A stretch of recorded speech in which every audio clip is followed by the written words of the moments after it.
당신은 누구라고 생각하여 감히 다시 여기에 오십니까? 당신이 한 모든 일 이후에 당신은 여전히 나에게 도움을 요청할 자격이 있습니까? 부끄럽지 않아요. 누가 너를 키웠는지 잊지 마. 내가 없었더라면 넌 죽었을 거야. 잘한다고 생각해요. 이제 부자가 되면 내 등을 돌릴까? 나를 키워줘. 당신은 나를 돈벌이 수단으로만 이용하시는군요. 그녀는 가족이라는 두 단어를 언급할 자격이 없다. 경비원을 부르기도 전에 여기서 나가요. 각자의 삶은 아무도 예측할 수 없는 달림길로 긴 여정입니다. 장미꽃이 가득 뿌려진 길도 있지만 가시밭길만 무성한 오솔길도 있어 한 걸음 한 걸음 내딛는 것은 운명과의 싸움이다. 저는 그 길을 걸었어요. 인생은 손시로 시작하고 외로움과 상처로 자라서 치유할 수 없을 것 같은 파편에서 스스로 재건한다. 빈손과 결단력밖에 없는데 사람이 어디까지 갈 수 있을까? 라는 생각을 해본 적이 있다. 과거의 원망, 고통, 상처의 그늘에서 벗어나 스스로 빛을 찾을 수 있을까? 제 이야기는 영웅이나 완벽한 사람의 이야기가 아니라 투쟁, 인내, 가족에 대한 사랑에 관한 이야기입니다. 비록 가족 자체가 모든 고통의 근원이기도 하지만요. 가끔은 그냥 내버려 두고 싶어요. 한때는 인생이 왜 그렇게 불공평한지 궁금하기도 했다.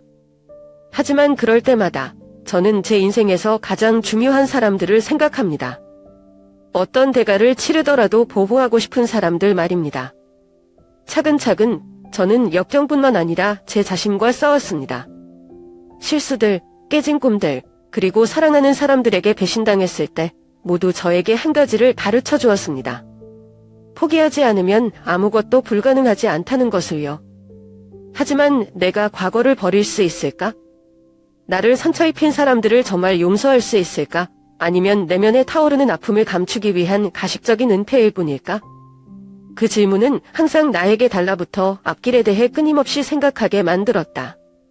왜냐하면 때때로 가장 힘든 싸움은 다른 사람을 상대하는 것이 아니라 자신을 상대하는 것이기 때문입니다. 이것은 복수의 이야기도 용서에 대한 동화도 아니다. 사랑과 가족의 진정한 의미를 찾는 사람의 여정이다. 매 걸음마다 고통스럽지만 가치 있는 교훈을 새기는 여정이다. 그리고 어쩌면 그 여정이 삶을 살 가치가 있게 만드는 것일지도 모릅니다. 들으실 의향이 있으신가요? 저는 서울 마포구에 사는 40대 남성 석진입니다. 내 인생을 돌이켜보면 슬픈 챕터로 가득 찬 일기장 같다는 것을 알게 된다. 9살 때 눈이 거리를 하얗게 덮었던 그 겨울은 아직도 생생하게 기억하지만 마음속에는 공허함만 있었다. 어머니는 오랜 병 끝에 돌아가셨다. 할머니는 우리의 작은 집에 항상 따뜻함을 주는 분이시다. 그녀가 세상을 떠난 이후로 모든 것이 이상할 정도로 조용해졌다. 나는 종종 창가에 앉아 먼 눈으로 덮인 산을 바라보며 아버지가 긴 출근길에서 돌아오실 것을 기대한다. 인천에서 일하는 엔지니어인 아버지는 일주일에 한 번만 집에 온다. 그가 돌아올 때 나는 그가 걱정하지 않도록 즐겁게 하려고 노력했습니다. 그러나 나는 우리 사이의 거리가 점점 멀어지고 있다는 것을 알았다. 아버지가 저와 친해질 수 없었던 여자와 재혼하면서 상황이 어려워졌어요. 그녀는 제가 12살 때 저희와 함께 살기 위해 이사 왔습니다. 이국적인 차가운 분위기로 말이죠. 할머니는 항상 아버지 앞에서 부드러운 외모를 유지하셨지만 아버지가 자리를 비우셨을 때는 상황이 완전히 달랐습니다. 저는 그녀가 저녁 식사 후에 처음으로 설거지를 요청했을 때를 기억합니다. 전에는 일어나지 않았던 일이죠. 내가 그릇을 엎질렀을 때 할머니는 나를 심하게 꾸짖으시고 내가 이 집의 짐이 된 것처럼 느끼게 하는 말을 하셨다. 그 이후로 나는 그녀의 눈을 피하는 방법을 점차 배우고 더 이상 문제를 일으키지 않기 위해 항상 침묵을 지켰다. 가족 식사는 내가 초대받지 않은 손님처럼 느끼는 억지스러운 순간일 뿐이다. 그럼에도 불구하고 아버지를 탓할 수는 없다. 그분은 외로운 분이셨고 저는 그분이 당신을 선출하기 위해 배우자가 필요하다는 것을 알고 있습니다. 하지만 새엄마의 등장은 나로 하여금 남은 가족의 작은 부분을 잃은 것처럼 느끼게 했다. 아버지가 제게 괜찮아요? 라고 물으셨던 때가 기억나요? 저는 그저 미소를 지으며 대답했습니다. 네, 괜찮아요. 하지만 마음속으로 전 괜찮지 않아요. 라고 외치고 싶었습니다. 자라면서 민수와 지호 같은 친구들이 진짜 가족이 된 밖에서 더 많은 시간을 보내기 시작했습니다. 우리는 학교 근처의 작은 떡볶이 집에 모여서 꿈과 미래에 대한 이야기를 나누곤 했습니다. 하지만 저는 결코 가정생활에 대해 이야기하지 않습니다. 왜냐하면 저는 그들이 그들 자신의 가족들 사이에서 소외되는 느낌을 이해하지 못할 것이라는 것을 알기 때문입니다. 저는 그 감정들을 마음속에 간직하고 있었습니다. 그러던 어느 날 그 감정들은 제 일부가 되었습니다. 제가 누구와도 거의 공유하지 않는 부분이었죠. 붐비지만 원하는 따뜻함이 부족한 영등포의 작은 집에 새엄마가 점식으로 우리와 함께 살게 되면서 내 삶은 훨씬 더 답답해졌다. 그녀가 이사온 첫날, 그녀의 집은 갑자기 그녀의 친자식인 내 동생들의 수많은 다고와 웃음소리로 뒤죽박죽이 되었다. 나는 그저 어울리면 된다고 스스로에게 말하고 무관심하려고 노력했다. 하지만 그렇게 간단하지 않다. 매일 아침, 나는 새엄마가 나에게 부엌일을 맡으라고 했기 때문에 온 가족을 위해 아침 식사를 준비하기 위해 일찍 일어난다. 밥이 너무 건조하거나 국이 입에 맞지 않는다는 이유만으로 할머니로부터 몇 번이나 비난을 받았는지 모르겠다. 석진아, 할 줄 모르면 하지 마, 라고 그녀는 말했지만 나는 내가 하지 않으면 아무도 대신하지 않을 것이라는 것을 알았다. 아버지가 강남의 대형 병원에서 수술을 받고 병원에 입원했던 날, 나는 학교로 달려가 그를 돌보기 위해 병원에 가야 했다. 그럴 때마다 새엄마는 한 번도 나타나지 않았다. 할머니는 집에서 아이들을 돌보느라 바쁘지만 실제로는 집에서 TV를 보거나 친구들과 모이기만 한다고 말했다. 한 번은 비가 많이 왔을 때 우산을 안 가져갔던 기억이 난다. 학교가 끝난 후 나는 아버지의 병원에 입원하기 위해 급히 집으로 달려갔다. 내가 문으로 들어서자 몸이 흠뻑 젖어서 새엄마가 나를 힐끗 쳐다보며 바닥을 적시지 마, 방금 닦았어, 라고 말했다. 나는 이를 악물고 옷을 갈아입고 계속 나가서 슬프지 않게 변명했다. 유일하게 마음이 놓이는 것은 순진한 두 남동생들이 비록 어리지만 항상 저를 도와주려고 노력한다는 것입니다. 한 번은 하루 종일 아버지를 돌보다가 지쳐 집에 돌아왔어요. 들어가자마자 작은 수건으로 거실을 청소하는 막내 민재를 봤다. 형, 오늘 좀 도와줄게, 라고 웃으며 제 마음이 갑자기 따뜻해졌습니다. 청소나 빨래를 접는 것과 같은 사소한 일에도 아이들의 관심은 나로 하여금 완전히 외롭지 않다는 것을 느끼게 한다. 하지만 모든 것이 항상 그렇게 평화로운 것은 아니다. 한 번은 내가 방에서 옷을 개고 있을 때 나는 새엄마가 거실에서 낄낄거리는 소리를 들었다. 할머니는 민재가 바닥에 물을 엎질렀다고 꾸짖고 있다. 꾸짖는 소리가 너무 커서 그 소녀는 울음을 터뜨렸다. 나는 참을 수 없었고 서둘러 달려나와 그녀를 보호했다. 내가 그녀에게 이 일을 하라고 한 사람이 너야. 잘못이 있으면 엄마가 나를 탓하렴. 새엄마가 눈을 부릅뜨고 나를 쳐다보더니 얼굴에 화가 난 표정이 역력했다. 항상 내 잘못이지, 그렇지? 내 아버지가 널 왜 여기 살게 내버려 두셨는지 정말 이해가 안 돼? 그 말은 내 가슴 속 깊이 칼로 찌르는 것 같았지만 감히 반항할 수 없었다. 그때부터 나는 자신뿐만 아니라 아이들을 위해 더 강해져야 한다고 충고했다. 하지만 마음속 깊이 나는 항상 궁금했다. 이 삶이 언제까지 나에게 도전적일까? 제가 19살이었을 때 서울의 봄은 그 어느 때보다도 아름다웠어야 했지만 저에게는 제 인생에서 가장 어두운 시기였습니다. 나의 아버지는 3월의 어느 추운 날 아침에 심장마비로 갑자기 돌아가셨다. 대학교 때 중간고사 준비하면서 소식을 받았어요. 내가 종로에 있는 병원으로 급히 달려갔을 때 할아버지는 가셨다. 나는 하얗게 질린 방에서 조용히 서 있었고 모든 것이 무너져 내렸다. 그는 나의 유일한 의지였고 나는 지금 완전히 혼자이다. 하지만 나를 더 고통스럽게 하는 것은 단지 그 상실만이 아니다. 장례식 내내 새엄마는 눈물 한 방울 흘리지 않았다. 그녀는 한쪽 구석에 앉아 문자를 보내고 가끔 친구들을 만나기 위해 밤을 나갑니다. 심지어 조문객이 찾아와 안부를 물어도 그녀는 어쩔 수 없이 해야 할 귀찮은 일인 것처럼 얼버무리며 대답하는 등 피상적인 태도를 유지했다. 그 모습은 나로 하여금 몸 안에 피가 끓어오르는 것을 느끼게 했지만 나는 말할 수 없었다. 나는 그녀를 비난할 자격이 없다는 것을 알지만 내 마음은 그 무표정한 눈빛을 볼 때마다 막히는 것 같다. 장례식이 끝난 후 상황은 더 악화되었다. 그날 사람들이 막 떠났을 때 새엄마는 식탁에 앉아 그녀가 초대한 몇몇 친구들과 태연하게 카드놀이를 했던 기억이 난다. 그들의 낭낭한 웃음소리 속에 나는 아버지 방에 홀로 앉아 그가 사용했던 친숙한 물건들을 둘러보았다. 책상 위에 놓인 노안경, 아직 다 읽지도 못한 책, 그리고 단추 고치는 것을 도와드렸던 코트. 이 모든 것이 그가 아직 여기 있다고 나에게 말하는 것 같았지만 사실은 그렇지 않았다. 그 후 며칠 동안 저는 집안의 모든 것을 책임지는 사람이 되었습니다. 새엄마는 아버지의 병원비를 갚는 것부터 두 동생을 돌보는 것까지 어떤 일에도 관심이 없다. 학교 근처 카페에서 아르바이트를 해서 돈을 벌어야 해요. 어떤 날은 자정에 퇴근하고 조용한 거리를 지나 집으로 걸어가는데 마치 온 세상이 나에게 등을 돌리는 것 같다.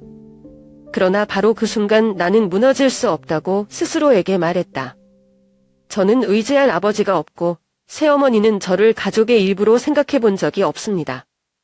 하지만 나에게는 아직 2명의 동생이 있다. 제가 아버지를 필요로 했던 것처럼 아이들은 저를 필요로 했습니다.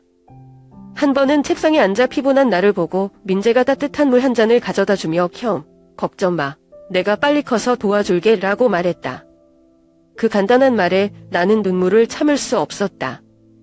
그 이후로 저는 제 목표를 세웠습니다. 새엄마의 답답한 그늘에서 벗어나 자신의 삶을 건설하는 것입니다. 나는 동생들이 내가 참았던 것처럼 소외감을 겪는 것을 원하지 않는다. 열심히 일해도 새엄마의 멸시에 직면해도 단호하게 일어섰다. 저는 새로운 관계를 만들기 위해 장학금을 찾고 자원봉사를 시작했습니다. 한 번은 제가 해외 교환학생 전액 장학금을 받았다고 발표했을 때 새엄마는 엷은 미소를 지으며 좋아요. 여기 있는 사람은 적을수록 편해요. 라고 말씀하셨어요. 비록 그 말이 칼날 같았지만 저는 그것이 저를 위축되게 하지 않았어요. 그때 처음으로 저는 제 인생을 스스로 결정할 수 있고 더 이상 과거의 그늘에 얽매이지 않을 수 있다고 느꼈습니다. 아무리 힘들어도 더 이상 파묻히지 않겠다고 다짐했다. 제가 20살 때 인생에 큰 전환점이 있었지만 쉽지 않았습니다.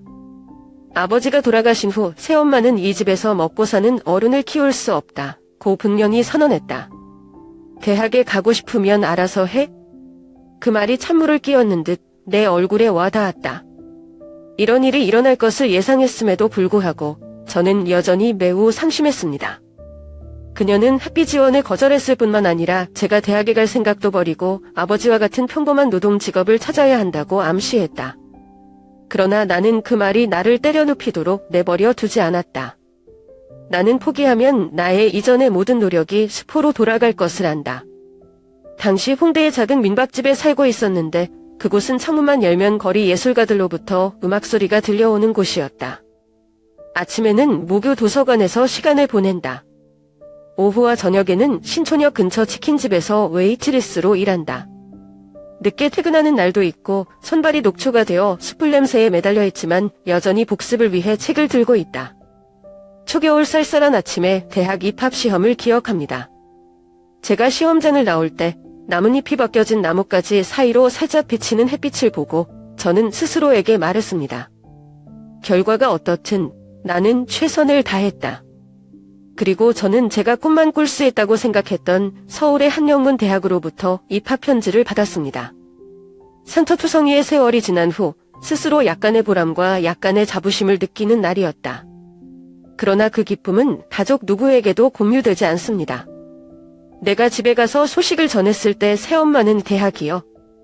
그러면 넌 중도에서 그만둘 거야? 헛된 꿈만 꾸고 성공할 사람이 어디 있겠나? 그 말은 뺨을 때리는 듯했지만 대답 대신 조용히 돌아섰다.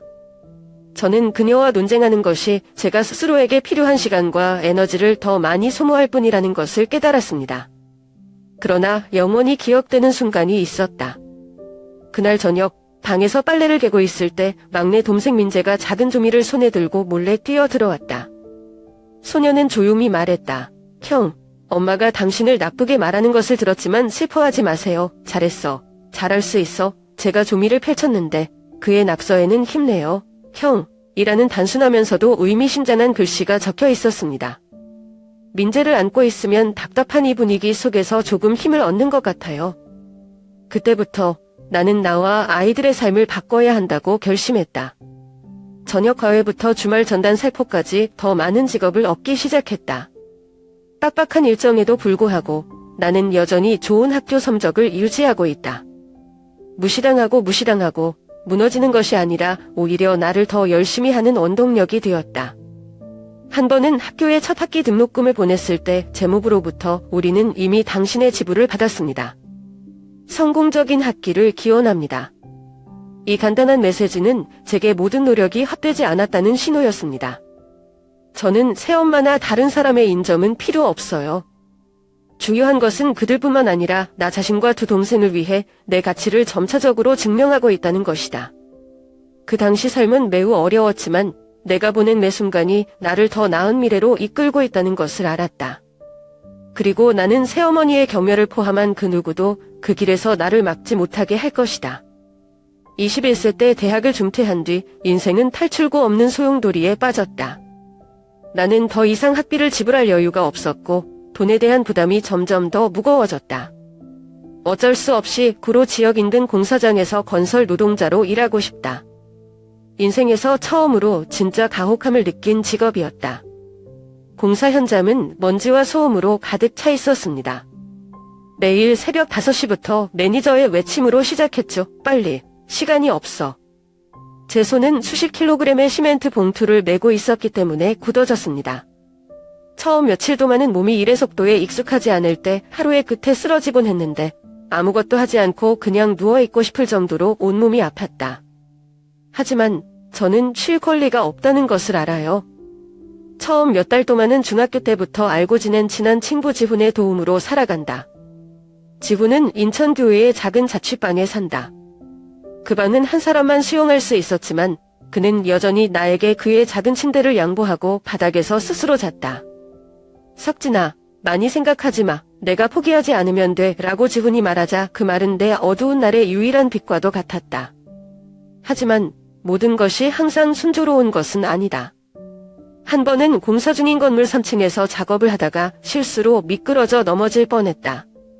떨어지지 않게 하려고 난단에 매달렸을 때 심장이 두근거리는 느낌이 여전히 나를 괴롭혔다. 제 동료인 동철이라는 나이 든 남자가 저를 끌어당겨서 웃었습니다. 젊은이, 조심하지 않으면 이 일은 내가 빚을 갚기 전에 내 목숨을 앗아뵐 거야.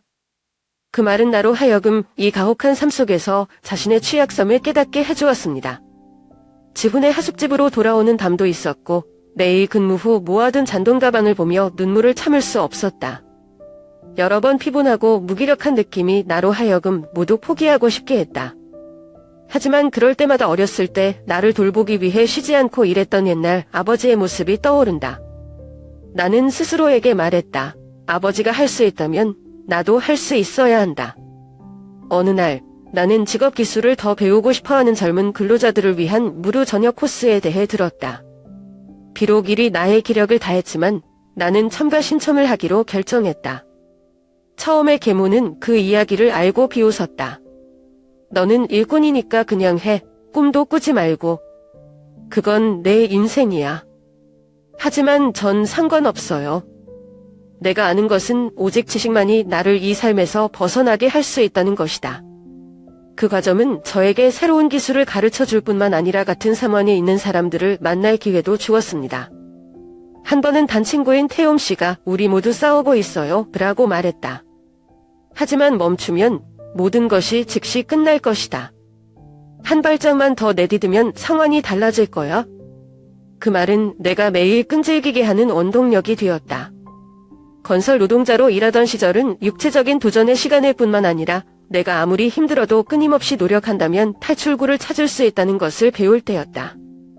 그리고 가장 어두운 날, 저는 더 나은 미래를 위한 희망의 빛을 보기 시작했습니다.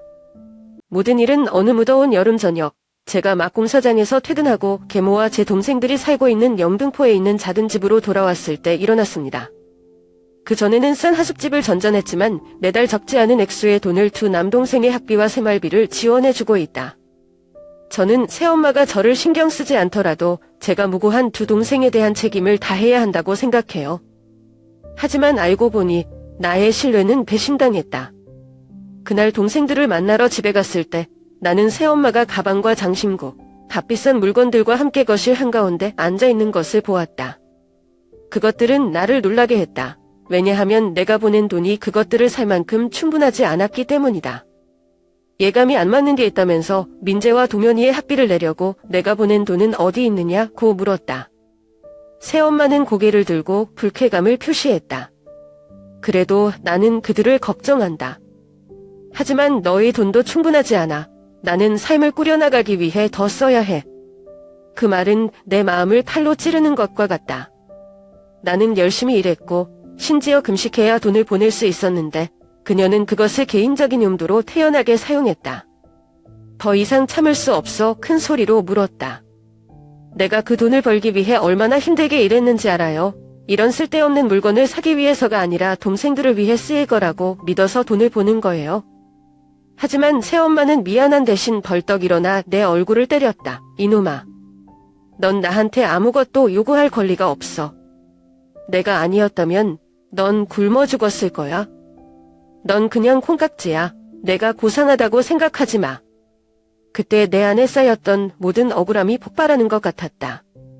나는 내가 권리가 없다고 말했나요? 라고 분노로 인해 목소리가 떨렸다. 그래서 뭘 해주셨어요? 내가 그녀와 함께 산 날부터 내가 얻은 모든 것은 경멸과 이용뿐이었다. 그녀는 자신만 생각할 뿐 다른 사람을 진심으로 걱정한 적이 없다. 온 집이 긴장감에 휩싸였다. 새엄마는 너무 화가 나서 손을 탁자에 부딪혔고 나는 문 뒤에 웅크리고 서 있는 두 동생을 돌아보았고 눈빛은 두려움에 가득 차 있었다. 민재와 동현을 보고 하고 싶은 말을 참았다. 나는 죄 없는 두 아이가 이 가슴 아픈 장면을 목격하는 것을 원하지 않는다. 그런 다음 용기를 내어 마지막으로 한마디 했습니다. 더 이상 당신에게 돈을 보내지 않겠습니다. 필요한 게 있으면 저한테 오셔도 됩니다. 하지만 이제 다시는 당신이 나를 이용하게 하지 않을 것입니다. 그리고 나서 나는 그 집을 나섰고 마음이 무거웠다. 그날 밤 저는 작은 자취방에 앉아서 무슨 일이 있었는지 생각했습니다. 비록 이 결정이 내 마음을 아프게 했지만 나는 다른 선택의 여지가 없다는 것을 알았다. 나는 이 끝없는 이용의 소용돌이에 계속 휘말리는 것이 아니라 자신과 두 동생을 보호할 필요가 있다. 민재와 동현은 말다툼이 끝난 뒤에도 몰래 연락을 해왔다. 한 번은 민재가 전화해서 형, 엄마가 그렇게 해서 미안해. 화내지 마. 난 여전히 널 사랑해. 그 말을 듣고 나는 눈물을 참을 수 없었다. 떨어져 있어도 우리 사이의 형제애는 영원히 변하지 않는다는 것을 알고 있다. 저는 그것이 앞으로 갈 길이 험난하지만 계속 나아갈 수 있는 원동력이었습니다. 그 만남은 어느 가을 오후 강남의 거리 곳곳에 단풍이 물든 가운데 이루어졌다. 당시 저는 34살이었고 제가 빈손으로 만든 건설회사의 최고 경영자였습니다. 험난한 긴 여정이었지만 그 모든 것을 이겨낸 것이 자랑스러웠다. 나는 그해 말다툼 후에 더 이상 새엄마와 연락하지 않고 더 이상 예전 집으로 돌아가지 않는다. 저는 삶이 평온했다고 생각했는데 그날 갑자기 할머니가 제 사무실에 나타났어요. 나는 그녀가 들어왔을 때 담원한 느낌을 생생하게 기억하는데 그녀의 단정한 외모와 명품 핸드백을 들고 있었고 내가 알던 여자와는 완전히 달랐습니다. 그녀는 미소를 지었지만 눈빛은 여전히 친숙한 특징을 가지고 있다. 내가 몇 년 전부터 너무 익숙했던 속셈. 그녀는 빙빙 돌리지 않고 바로 문제로 들어갔다.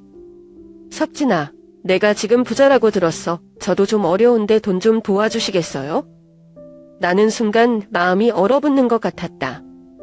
할머니는 나에게 안부를 묻지도 않았고 내가 그녀에게서 냉담하고 이용당한 세월을 언급하지 않았다. 그녀가 원하는 것은 돈뿐이었다. 나는 침착하려고 노력하며 얼마나 필요하세요? 라고 단도직입적으로 물었다. 할머니는 나를 힐끗 쳐다보시며 50억 원이라고 걱정 없는 표정을 지었다. 내가 너를 몇 년 동안 키웠다고 치자. 내가 없었다면 지금처럼 어떻게 성공했을까? 그 말은 나의 자존심의 펀치 같았다. 나는 테이블에서 일어나 그녀를 똑바로 쳐다보았다. 내 성공이 당신 덕분이라고 하셨나요? 당신은 내가 땀 흘리는 돈을 빼앗고 사랑받을 자격이 없다고 느끼게 하는 것 외에 나를 위해 무엇을 했습니까? 저는 모든 것을 혼자 했어요. 나는 참는다. 나는 노력한다. 나는 너의 도움 없이 모든 것을 이겨낸다. 그녀는 움찔하지 않고 대신 너는 정말 배은망덕한 녀석이다 라고 나무랐다. 나는 너를 키웠고 너에게 숙소와 먹을 것을 주었고 이제 너는 나에게 등을 돌렸다. 너 벌 받을까 봐 무섭지 않아? 그 말은 내 안에 불길에 기름을 붓는 것과 같다. 자제하기 위해 손을 꼭 잡았지만 결국 더 이상 참을 수 없었다. 이런 말도 안 되는 소리를 계속하면 경비원에게 전화해서 밖으로 데리고 나가겠다. 이제 더 이상 당신에게 아무것도 듣고 싶지 않아요. 제 회사를 당장 떠나세요. 새엄마는 나를 물끄러미 쳐다보았고 눈은 분노로 떠올랐지만 그녀는 더 이상 말하지 않았다. 그녀는 일어서서 적대적인 눈으로 방을 나갔다. 문이 닫히고 나는 안도감과 동시에 공허감을 느끼며 의자에 주저앉았다. 그 만남은 오래된 기억의 상처와 같았지만 동시에 과거의 무거운 그림자를 실제로 극복했다는 것을 상기시켜 주었습니다. 그날 저는 침묵 속에서 집으로 차를 몰고 갔습니다. 가족이라 불리던 사람들에게도 사람들이 왜 그렇게 잔인할 수 있는지 의아했습니다. 그러다 아파트에 들어섰을 때 민재와 도면이는 이제 다 자라서 제 직업이 있고 평소처럼 안부 전화도 하고, 민재는 형, 엄마가 뭐라고 하든 신경 쓰지 마세요. 그는 아무도 할 수 없는 일을 해냈다. 우리는 당신이 자랑스러워요. 그 말들은 내 마음을 편안하게 했다. 저는 가족이 단지 혈연관계가 아니라는 것을 깨달았습니다. 가족은 사랑, 존경, 그리고 모든 어려움에서 진정으로 저와 함께하는 사람들이 있는 곳입니다. 새엄마가 떠나셨음에도 불구하고 저는 여전히 제 곁에 진정한 가족이 있고 그것이 가장 중요한 것입니다. 이 사건은 피부를 자르는 찬바람이 서울을 통과하기 시작한 초겨울 아침에 일어났다. 저는 사무실에 있었고 새로운 건축 프로젝트의 계약서를 검토하던 중 프런트 데스크에서 새엄마가 현관 로비에 서 있다는 통보를 받고 큰 소리로 저를 만나달라고 요청했습니다. 처음에 나는 경비원에게 그녀에게 떠나라고 조언해달라고 요청했지만 그녀가 그들을 똑바로 밀어내고 엘리베이터로 곧장 걸어갈 줄은 몰랐다. 몇 분 안에 할머니는 제 사무실 바로 앞에 나타나셨습니다. 그녀는 다른 직원의 존재에 전혀 주의를 기울이지 않고 달려들었다. 석진, 너는 내가 누구라고 생각하느냐고 감히 나를 거절하느냐?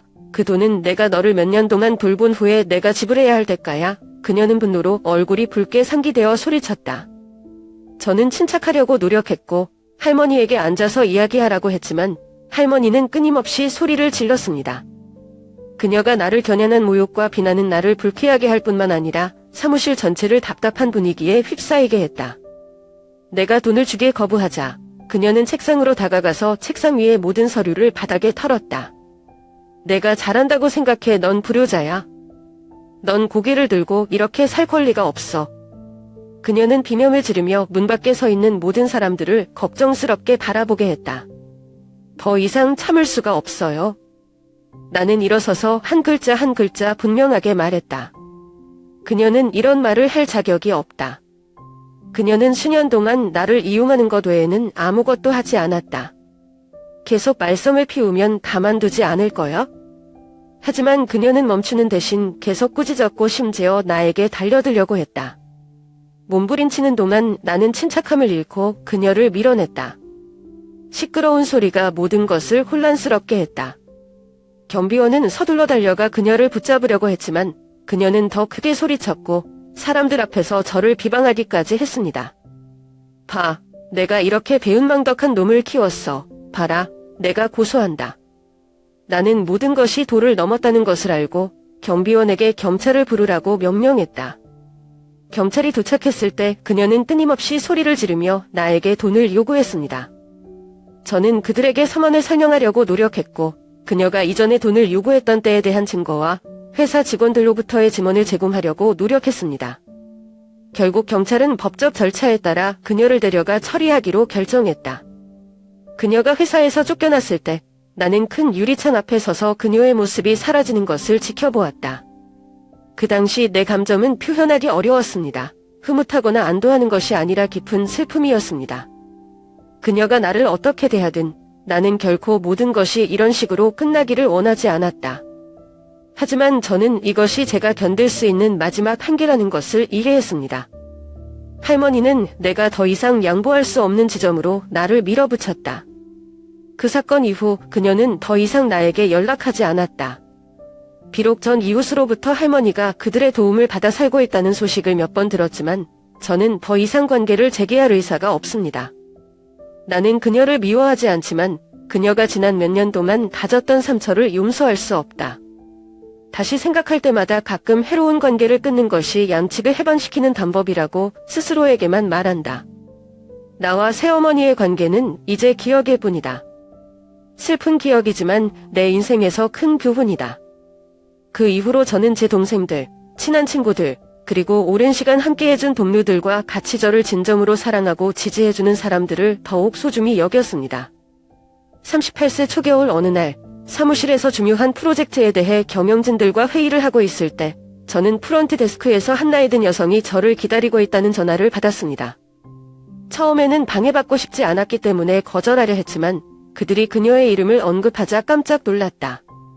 새엄마와 제가 마지막으로 마주친 지 벌써 여러 해가 지났어요. 저는 그녀가 돌아올 거라고 생각하지 않아요.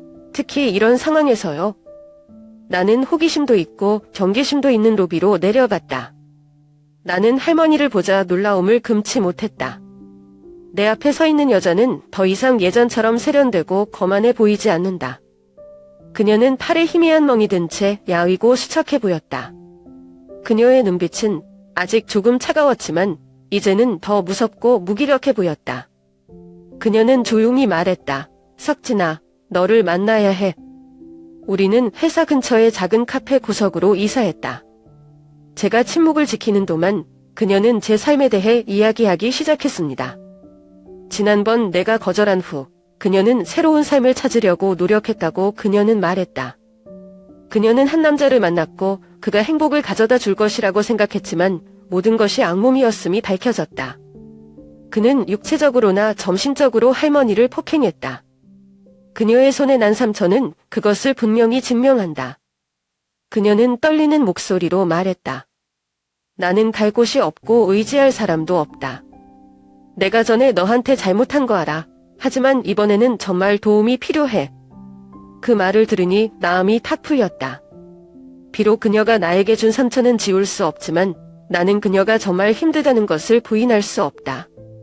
하지만 그 순간 저는 과거에 일어났던 모든 일들을 떠올렸습니다. 이용, 독설, 그리고 저와 제 동생들에 대한 그녀의 무책임함 같은 것들이죠. 나는 숨을 깊이 들이마시고 침착하려고 노력했다. 당신이 겪고 있는 일에 대해 유감입니다. 라고 제가 최대한 침착한 목소리로 말했습니다. 하지만 저는 당신을 도울 수 없습니다. 그녀는 자신을 돌보는 법을 배워야 하고 영원히 다른 사람에게 의지할 수 없습니다. 그녀는 놀라움과 분노가 섞인 눈빛으로 나를 바라보았다. 내가 여기 오는데 얼마나 힘들었는지 알아? 내가 사장이면 돈이 모자라지 않아. 조금만 도와주면 안 돼요. 나는 대답했다. 네, 저는 당신을 도울 수 있지만 그렇게 하지 않기로 했어요. 내가 도와주면 모든 일이 다시 반복될 것을 알기 때문이다. 인생은 스스로 책임져야 한다. 그녀는 잠시 침묵을 지키다가 쓴웃음을 지었다. 참, 내가 자비롭다고 생각하는 게 잘못됐어. 할머니는 일어나서 카페에서 나와 나를 돌아보지 않았다. 나는 다시 앉았고 마음이 뒤섞였다. 일부는 죄책감을 느꼈고 다른 일부는 옳은 일을 했기 때문에 안도했다. 그날 저녁 민재와 도면에게 전화를 걸어 안부를 물었다. 나는 새엄마를 만난 이야기를 했지만 둘 다 내 결정에 동의했다. 민재는 형, 충분히 도와주셨어요 라고 말했다. 엄마가 하는 일은 스스로 책임져야 한다. 결국 저는 인정이 항상 양보나 구원이 아니라는 것을 깨달았습니다. 때때로 누군가가 그들 스스로 초래한 결과에 직면하는 것이 정말로 옳은 일이다. 그 순간부터 계모와의 관계는 완전히 끊겼고 마침내 제 인생의 상처투성이에 잠을 맞췄다는 것을 알았습니다. 늦은 봄 어느 날 아침 거울 앞에 서서 고통스러운 기억들에 너무 오랫동안 매달려 있었다는 것을 깨달았을 때 제 삶은 바뀌기 시작했습니다. 나는 오래된 상처들이 현재와 미래를 계속 지배하기를 원하지 않는다.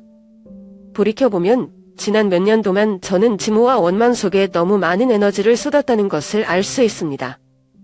그것은 나를 피곤하게 할 뿐만 아니라 가장 중요한 것을 무색하게 한다.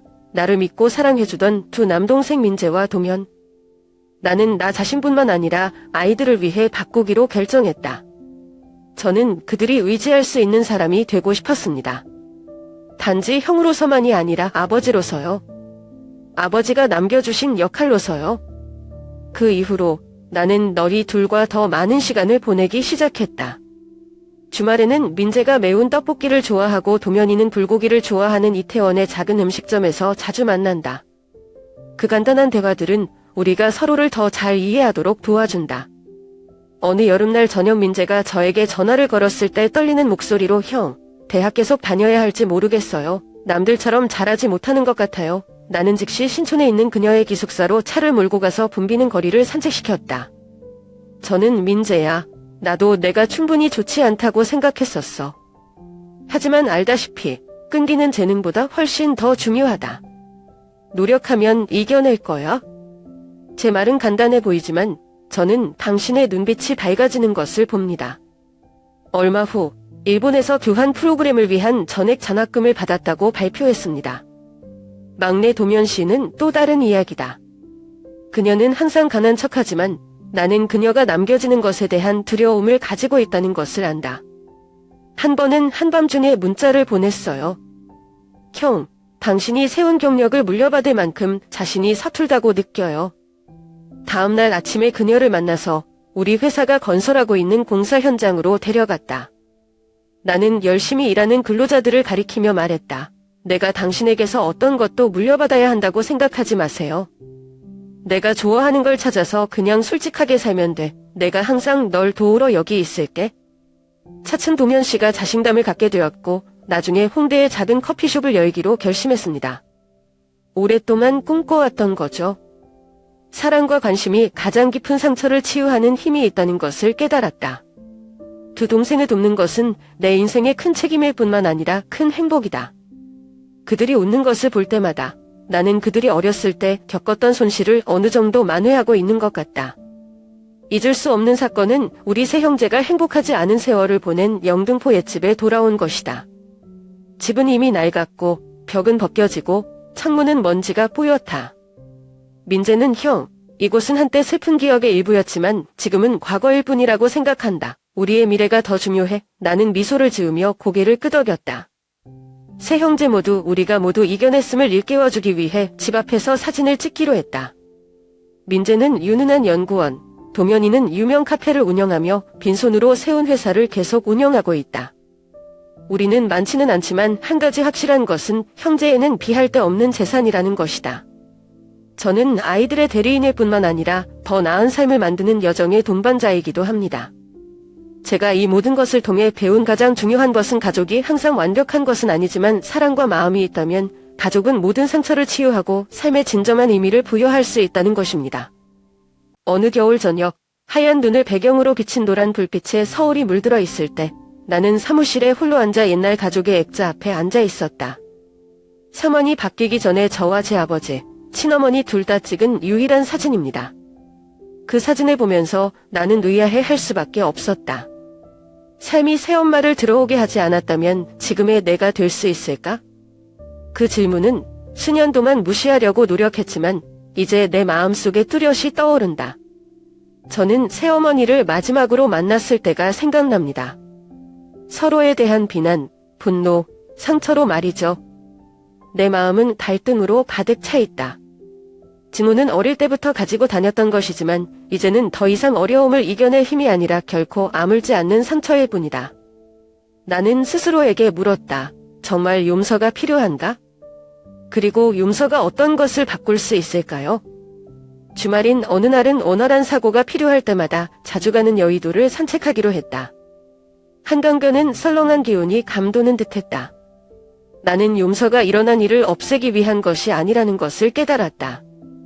용서는 자신을 과거의 족쇄에서 해방시키기 위한 것이다. 하지만 어떻게 그럴 수 있을까요? 나는 남동생들을 생각하기 시작했다. 그들은 계모가 그들에게 완전한 어린 시절을 가져다주지 않았음에도 불구하고 결코 계모를 비난한 적이 없다. 민재는 형, 과거에 계속 살면 우리가 지금을 놓칠까봐 라고 말한 적이 있다. 우리는 그것을 잊을 필요도 원한을 영원히 간직할 필요도 없습니다. 그 말들은 저에게 깨달음을 주었습니다. 용서는 반드시 새어머니에 대한 것이 아니라 어머니에 대한 고통으로부터 자유로워지기 위한 것이라는 것을요. 한 번은 도면 씨가 새엄마가 이제 혼자 사신다고 예전만큼 건강이 좋지 않다는 말을 무심코 꺼낸 적이 있다. 나는 말했다. 형, 엄마가 바뀔 거라고 생각하지 않아요. 하지만 언젠가 그녀가 당신을 필요로 한다면 당신은 내가 도울 수 있을 것 같나요? 그 질문이 저를 계속 고민하게 했습니다. 혹시 이 관계를 끝내기로 결심했는데도 불구하고 내 일부는 아직 실제로 놓지 않았을까? 지난달 드문 경우지만 영등포의 옛 이웃에게서 문자를 받았다. 그녀는 새엄마가 작은 사고로 병원에 입원해 있다고 말했다. 석진아, 내가 이걸 알고 싶어 할지는 모르겠지만 알아야 할 것 같아 라고 그녀는 썼다. 그 메시지를 읽고 나는 내가 무엇을 해야 할지 몰랐다. 제 중 일부는 무시하고 싶었지만 다른 일부는 제가 대면하도록 동기를 부여했습니다. 저는 부인할 수 없습니다. 그녀가 얼마나 많은 고통을 주었음에도 불구하고 그녀는 제 인생의 대부분을 함께 살아온 사람이었습니다. 나는 병원 문 앞에 서서 걸어 들어갈까 돌까 망설였다. 결국 나는 들어가지 않기로 결정했다. 내가 원한을 품고 있기 때문이 아니라 용서가 반드시 만남이 아니라는 것을 깨달았기 때문이다. 나는 내 자신의 평화를 찾기 위해 그녀와 대면할 필요가 없다. 용서는 내 마음에서 해야 하는 것이지 행동이 아니다. 다시 일상으로 돌아가니 마음이 한결 가벼워졌다. 비록 새엄마와의 관계가 예전처럼 돌아갈 수는 없지만 과거는 내 일부분이라는 것을 받아들이는 법을 배웠지만 그것이 나를 점이하지는 않는다. 그리고 언젠가 할머니께서 저를 필요로 하신다면 저는 도움이 될 것입니다. 의무 때문이 아니라 제가 그 모든 상처에 종지부를 찍고 싶기 때문입니다. 아마도 제가 깨달은 가장 중요한 것은 용서는 다른 사람을 위한 선물이 아니라 더 이상 오래된 상처에 얽매이지 않는 삶을 살기 위해 제 자신에게 주는 선물입니다. 그리고 미래는 비록 미리 알 수는 없지만 저는 그것이 더 나아질 것이라고 믿습니다. 왜냐하면 저는 사랑하고 포기하고 나아가는 법을 배웠기 때문입니다. 40살이 되던 해봄, 서울은 벚꽃으로 가득 차 있고 꽃잎이 바람에 가볍게 떨어지며 인생도 끊임없이 변화하고 운동한다는 것을 일깨워주는 것 같다. 강남 아파트 발코니에 서서 아래를 오가는 사람들의 행렬을 지켜봤다. 마음속으로 나는 겪었던 어려움과 고통에 속으로 감사한다. 왜냐하면 그것들이 나를 오늘날의 사람으로 만들어 주었기 때문이다. 나는 과거는 바꿀 수 없다는 것을 깨달았지만 그것은 나의 미래를 결정할 권한도 없었다. 친어머니를 잃은 것, 아버지와의 거리, 계모와의 갈등, 동생들에게 책임을 지는 것까지 내가 겪은 모든 것은 내 삶의 잔이다. 하지만 이 책들이 전부는 아닙니다. 저는 앞으로 나아갈 여정이 있었고 더 밝은 페이지를 쓰기로 결심했습니다. 그것을 더욱 확신하게 된 최근의 기억은 제 집에서 열린 첫 번째 가족 모임이었습니다. 이제 훌륭한 연구원이 된 민재는 작지만 매우 인기 있는 커피숍 주인 도면과 함께 있다. 우리는 친형제일 뿐만 아니라 삶의 모든 기쁨과 슬픔을 나누는 친한 친구이기도 합니다. 민재는 식사 도중 형, 나 이런 말 한 적 없는데 형, 도면이 없었으면 오늘 못 가졌을 줄 알았다 하며 고개를 끄덕이며 형은 형일 뿐 아니라 우리의 두 번째 아버지라고 동조했다. 그 말은 나를 감동시켰다. 나는 내가 충분히 잘한다고 생각해 본 적이 없지만 그들의 말은 내가 노력한 것이 헛되지 않았다는 것을 이해하게 한다. 저는 아버지가 원하셨던 방식으로 이 가족을 보호했고 그것이 제가 가장 자랑스럽게 생각하는 것입니다. 그러나 삶이 항상 평화로운 것은 아니다. 한 번은 사무실에 앉아 일을 하다가 도면 씨한테 전화가 왔어요. 제 목소리는 떨렸습니다. 형, 나 큰일 났어. 알고 보니 제 카페는 고객의 불만을 크게 불러일으켰고 동영상을 찍어서 소셜미디어에 게시하여 그 카페의 이미지에 심각한 타격을 입혔습니다. 도면 씨는 담원의 식당 문을 닫을 생각까지 했다. 즉시 나는 하루의 모든 회의를 취소하고 차를 몰고 그녀를 만나러 갔다. 직원들이 청소를 하고 일찍 문을 닫을 준비를 하는 동안 우리는 식당에 함께 앉아 있었다. 저는 그녀의 어깨를 잡고 말했습니다. 도면 씨, 어려움은 사업의 일부입니다. 하지만 너는 정성을 다해서 이곳을 지었으니 작은 사건 하나라도 너를 포기하게 하지 마. 그 후 나는 그녀가 내가 아는 몇몇 마케팅 전문가들에게 연락해서 가게의 이미지를 복원하는 전략을 세우는 것을 도왔다. 서서히 손님들이 돌아왔고 그녀의 카페는 예전처럼 붐돋다. 나는 너희들이 다 컸음에도 불구하고 형제로서의 내 책임은 아직 끝나지 않았다는 것을 깨달았다. 요즘은 새엄마나 오래된 상처에 대해 많이 생각하지 않는다. 그 대신 저와 아이들이 자랑스러워할 수 있는 삶을 만드는 데 집중했습니다. 제가 스스로에게 항상 상기시켜주는 한 가지는 어쨌든 과거가 나를 대했던 것보다 더 잘해야 한다는 것입니다. 그리고 저는 그 호의가 제 동생들에게만 국한된 것이 아니라는 것을 압니다. 제 주변 사람들, 회사 직원들, 동료들, 심지어 제가 만나본 적이 없는 사람들에게도 퍼져나갔습니다.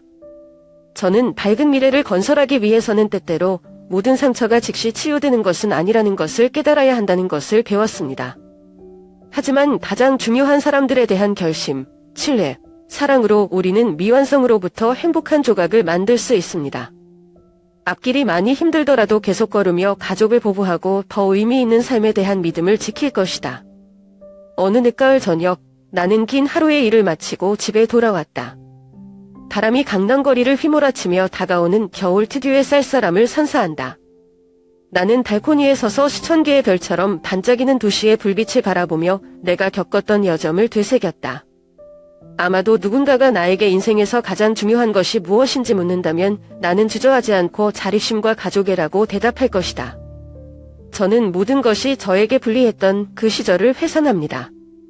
좁은 하숙집에서 살거나 공사장에서 열심히 일하거나 새어머니로부터 경멸을 당하거나 아버지가 돌아가셨을 때 소외감을 느꼈던 그 시절 말입니다.